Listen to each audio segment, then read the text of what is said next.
கர்த்தர் உங்களை ஆசீர்வதிப்பாராக. இன்றைய வேத தியான பகுதி வாசி தெரிந்து கொள்ளப்பட்ட வேத வசனம் ஏசாயா 41:10. நீ பயப்படாதே, நான் உன்னுடனே இருக்கிறேன்.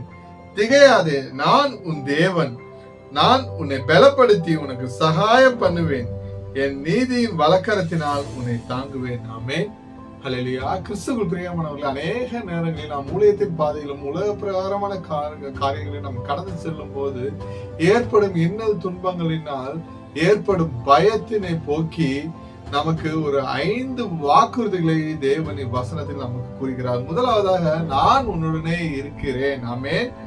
தேவன் நம்மளோடு இருக்கிறேன் என்று ஒரு வாக்குறுதியை நமக்கு குறிக்கிறார். நான் உன் தேவன். இரண்டாவதாக, நான் உன் தேவன் என்று வாக்குரைக்கிறார். மோசையோடு அன்று தேவன் கூறுகிறார், நான் இருக்கிறவராகவே இருக்கிறேன் என்று வாக்கு கொடுத்தார் அவருக்கு.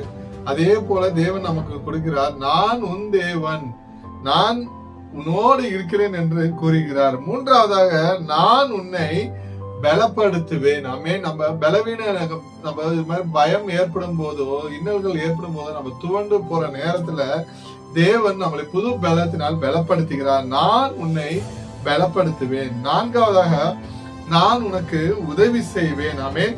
நான் உனக்கு சகாயம் செய்வேன் என்று வேதாகமம் குறிப்பிடுகிறது. நான் உனக்கு உதவி செய்வேன் என்று தேவன் உறுதியளிக்கிறார்.